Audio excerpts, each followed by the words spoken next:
The film commences within a mining colony prison where inmates toil under duress, silenced by mouth devices. When the crusher pit malfunctions, prisoner Kai is summoned to repair it, swiftly restoring functionality. Enter a new captive, Hatch, a defeated general from a civil war. A former rebel's defiance sparks chaos, leading to fatal consequences. Amidst the turmoil, Hatch covertly signals an ally, instigating a rebellion against the guards. Kai intervenes to halt the bloodshed but loses a limb in the process. Upon awakening aboard Hatch's vessel, Kai discovers a prosthetic limb and is freed from his silence-inducing device. Hatch reveals plans to rescue rebel comrades, including Kai's captured father, promising retribution against General Lang. Kai, a skilled pilot, is tasked with infiltrating an enemy vessel for crucial intel. Despite warnings of imminent danger, Kai proceeds, triggering a catastrophic sequence of events. The download fails, severing contact with Hatch as Kai crash lands on a hostile planet.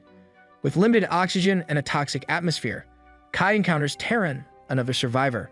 Together, they search for escape pods while facing ominous threats. As tensions rise, Terran questions Kai's allegiance to Hatch, revealing unsettling truths about the rebellion's leader. As they navigate the treacherous terrain, they stumble upon the wreckage of the Arrowhead alongside a mysterious monument.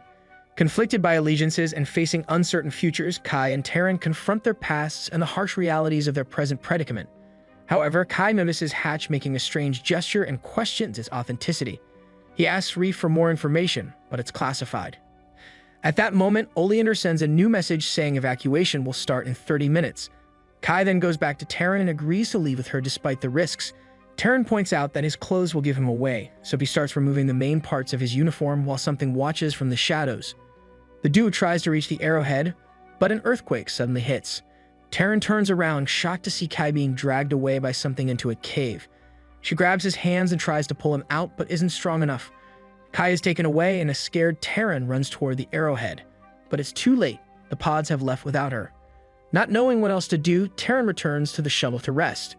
4 days later, while exploring the area, she finds Kai's gauntlet and axe on the ground. Not far from there, she discovers the glowing obelisk and finds Kai on the ground covered in goo. To her shock, his leg is completely healed. She takes him back to the shuttle and runs some tests, discovering he is now in a symbiotic relationship with another organism that healed him and made him immune to the toxic environment. When Kai finally wakes up, he explains that he doesn't remember anything, only that he was asleep. He feels quite heavier, but otherwise fine. Terran points out she can't fly the shuttle because she's a biologist and only certain employees had access to that system.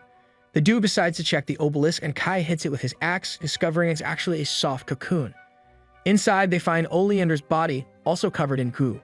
They carry him back to the shuttle, and when Terran touches Oleander's face with her bare hand, he starts twitching. Kai pulls out some wires to bring the scanner outside, and they scan Oleander's eyes, which finally gives them access to the flying system. Kai immediately starts getting the engine ready while asking Reef about Liberation Day, learning he still has 76 days before his father's execution. Terran is shocked to hear that Kai won't bring Oleander along and realizes she knows Kai. It turns out he used to work for her father when she was a kid. She points out that the man she knew back then would never leave someone behind to die. Outside, Oleander finally awakens and throws up. Kai and Terran come out to check on him, and Oleander starts yelling about how Hatch is going to kill them all. He picks up a gun from the ground, and Kai jumps to punch him just as Oleander shoots. After knocking Oleander out, Kai turns around and discovers Terran is dead. Furious, he starts beating Oleander up. Suddenly, he freezes because he notices he's been shot as well. His body starts wriggling and he passes out on the ground. Sometime later, Kai wakes up near the obelisk, looking perfectly healed. After seeing mysterious lights fly in the sky, Kai goes back to the shuttle area and is shocked to see Terran and Oleander's skeletons. He enters the shuttle and discovers the engine is failing, so he asks Reef for an explanation. It turns out he's been missing for 34 days, during which the engine was left running and eventually burned out. There are 42 days left until Liberation Day. Reef also reveals that while Kai was gone, it detected Oleander's heartbeat in the area, meaning he's being revived just like Kai. Curious, Kai goes to the caves and notices footprints in the sand. When he reaches out, his hand glows like the obelisk, so he decides to go back. For the next few days, Kai searches for crashed pods and takes their parts to fix the engine. He also retrieves Terran's ID badge. Reef plays cartoons for him while he works.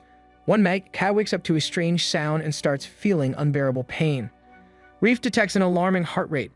Kai leaves the bed only to fall in agony, breaking the repairs he's been doing. Reef suggests he may do more harm and asks him to leave. Kai runs to the cave and hears the same weird noise before a terrifying monster appears. He immediately runs out and falls to his knees in pain as weird limbs come out from his back. Sometime later, Kai wakes up covered in goo again and returns to the shuttle. He concludes that fear and pain trigger the transformation and wants to get rid of the creature inside him. Frustrated, he starts punching the engine and mentions Liberation Day, desperate to save his father. Unfortunately, Reef informs him that he slept for a long time and Liberation Day happened 2 days ago. Crying, Kai goes outside and falls to the ground, accepting his fate to be stuck there forever. 3 years later, Kai is still living on the moon. He has trained his body and can now stop the transformation before it happens whenever he accidentally hurts himself. In the sky, Kai can still see the mysterious lights flying. One night, he sees something glowing inside a helmet and gets excited. He brings it outside and frees a firefly, which joins others to create a beautiful light show. When he returns to the shuttle, he finds footprints outside and discovers Terran's badge is gone. As he discusses the situation with Reef, the AI shares a theory. It thinks Oleander has the same symbiotic relationship as Kai, meaning he's been revived but is stuck in the monster form. Reef believes death is now part of Kai's life cycle, with bodies dying but consciousnesses living on in new replicated bodies. When Reef asks Kai to self-delete so it can study the body to find a cure, Kai refuses, saying it's just a theory and his revival in a new body isn't guaranteed. Kai then searches for the Oleander monster and is shocked to find one of his own dead bodies. He brings it back to the shuttle and uses it as bait. When the monster comes close enough, Kai shoots it while hearing roaring in the distance. He cuts off a piece of the monster and brings it to Reef, which scans it and confirms it's Oleander's DNA. Reef also cross-references dates and notes that the roaring was heard every time Oleander or Kai died, suggesting something out there reacts to their deaths, possibly activating the revival process. Kai, not understanding much because he isn't a biologist, hears Reef mention Terran. When Kai authorizes the AI to share information, it plays a recording of the night of the shooting. It turns out Terran had been unconscious, not dead, and she escaped after Kai died. The skeleton Kai found earlier was his own. Angry that Reef never mentioned Terran was alive for 3 years, Reef reminds him it can only share information when prompted. Now Kai has a new purpose, finding Terran. He takes parts from the shuttle and builds a body for Reef so it can follow him during the search. After lots of wandering, they reach the caves and Reef tries scanning the tunnels. However, there's strong electromagnetic interference that messes with its system. They decide to follow the weird signal, and Kai starts smelling something strange. Since it's dark, he asks Reef for something bright, and the AI plays a loud video. Kai quickly runs to disconnect the sound, but it's too late. The creature comes out of the shadows and attacks. As Kai dodges the attack, Reef gets tackled, and the monster goes after Kai next. It bites his arm, and Kai uses the chance to hit it with his axe, killing it. At that moment, the same roar echoes in the cave. Kai follows a glow at the back and finds his original body next to Oleander's. After the initial shock, he covers Oleander's face and suffocates him out of mercy, which kills his beast as well. Kai should do the same to his own body, but can't bring himself to do it. Instead, he retrieves his prosthetic leg and continues searching for Terran with Reef. They find the spot where Reef last sensed Terran's heartbeat, and Kai can tell something launched from that ground, meaning she managed to escape. At that moment, Reef's screen starts failing again, and Kai realizes his prosthetic leg is causing it. He checks inside and finds a pulse grenade, realizing Hatch had intended for him to send the files for the gauntlet because he never intended to pick him up. Suddenly, the lights in the sky start crashing to the ground. Kai rushes to check and discovers it's the escape pods, which doesn't make sense because they left 3 years ago, and he saw them in the sky every day. This prompts Reef to share some classified information. This moon is under an experiment for time dilation, where time passes much faster. The general wants a way to manufacture weapons and soldiers quickly, with years passing on the moon while only minutes pass outside. At that moment, Kai sees a ship approaching and gets the research probe ready. The ship lands and Hatch comes out with a guard. Hatch did receive Kai's messages and it took him just 20 minutes to come, but for Kai, it was years. Kai realizes Hatch shot down the arrowhead and the pods because he wants to use this moon for his own army. Kai tells him all the information is in the shuttle, but Hatch knows he's lying and knocks him out. When Kai wakes up, he's chained in the shuttle and discovers they have Terran too. When Hatch threatens to kill her, Kai tells him he hid all the intel inside the research probe. Hatch goes looking for the probe, and once he finds what he wants, activates the grenade in Kai's leg. However, Kai expected this and put the grenade inside the probe, which now explodes.